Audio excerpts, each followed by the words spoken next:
Brand new gun from Smith & Wesson, the M&P Shield. A lot of people have been waiting for Smith & Wesson to get into the single stack 9mm market, single stack 40 for that matter too, and they finally have jumped into it, and this is the result of it. I'm going to go over one for you. I picked up one last week. This is how it comes, cardboard box, not the hard plastic case that a lot of their other handguns come in. On the inside of the case, there are, or box I guess, 2 magazines, come back to those, and then the gun itself. Get this out of the way, just to show you. Empty gun, empty magazines. So let's have a look at the gun. Here it is. Like I said, this is a single stack 9mm striker fired pistol. Comes in 9mm and 40. Retail price $449. Comes with 2 magazines, a 7+1 and an 8+1 magazine. It has pretty much the same setup and construction as the rest of the very popular M&P line, and I'll do a little separate comparison video later. This video is going to be just on this gun and the workings of it. Has the melanite coated slide, which has done very well holding up on my other guns to holster wear. Comes only with iron sights, 3 white dot iron sights. You can change those later if you like. Top of the slide up here, there is a loaded chamber indicator. I don't use it that much, but you can look down in there, see the light glinting off whatever color, round, brass, or silver, whatever color you have in there. Has the serrations on the back here for racking it. Everything on this gun is right-handed. So it has a safety.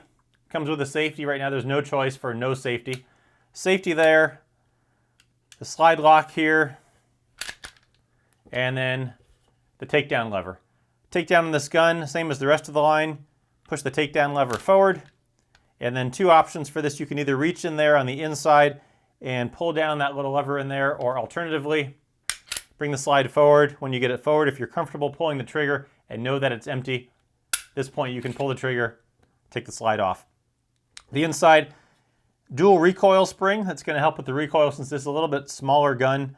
Otherwise, the rest of it is pretty much the exact same as the remainder of the M&P line. Reassembly, just the reverse of how you did it. Put it back, takedown lever back down, and you're back to where you started. Stippling back through the grip here and up in front. There are no interchangeable back straps on this, which is a little bit different.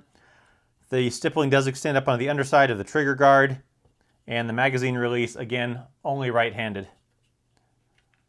Does come over onto the other side, but it is apparently not reversible. The trigger on this has the trigger safety, which is the bottom half of the trigger here. You pull that bottom half down and that disengages the safety. If you pull just the top half of the gun will not fire. Something new they've introduced into this gun is a reset on it. So you fire, it has about a 6.5 pound trigger and has a pretty crisp break. And then, something new to this gun from the rest of the M&P line is this has a reset.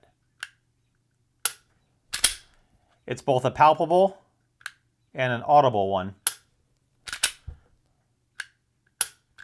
All the rest of the M&P line does not have a reset. They are apparently going to be transitioning this trigger into the remainder of the M&P line, so this is new for this.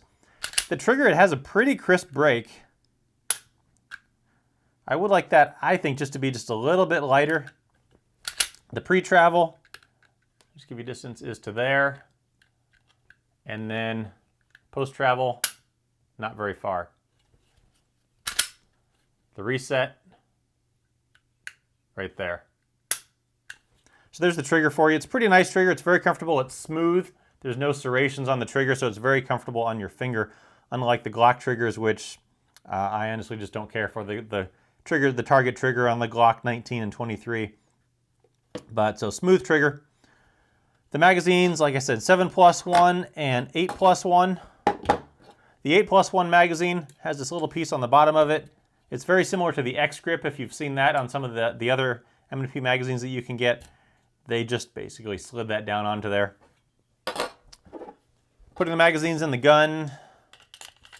That 7+1, you're going to get some definite pinky dangling.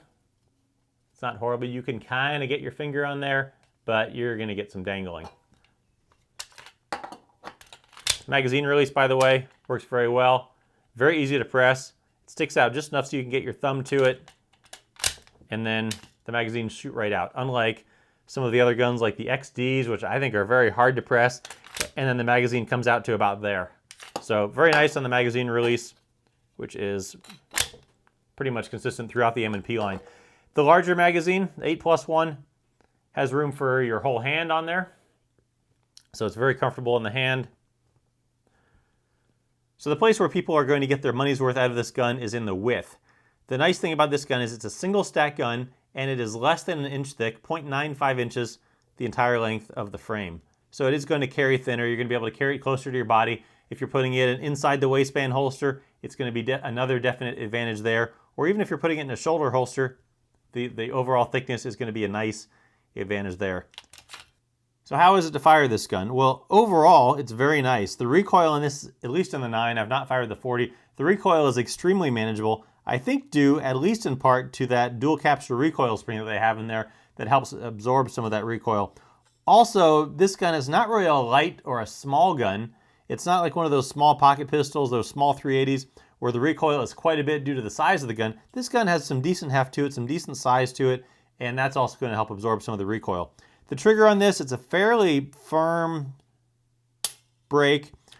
Personal preference, I would like it to be just a hint lighter. I know a lot of small concealed carry guns come intentionally with a heavy trigger to act as a bit of a safety. However, this one has a safety, like it or not, for better or worse. I personally don't use guns with safeties.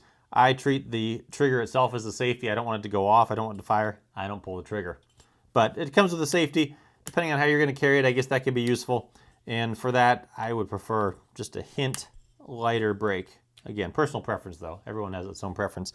But overall, it's a very nice gun to fire. It's not bad at all. Don't at all mind it. It's very comfortable. So there you have it, the M&P Shield. Brand new gun from Smith & Wesson. I think this is going to be a very popular seller for them because people have been waiting for them to come out with a gun very similar to this for quite some time. And they've been a little bit slow to jump into the single stack market.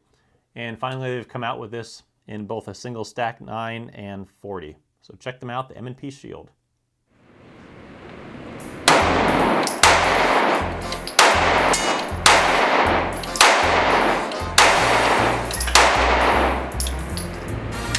I don't know if you noticed, but this just has that, basically that X grip kind of thing on it. Right. Which won't come down now, but it was coming down at one point.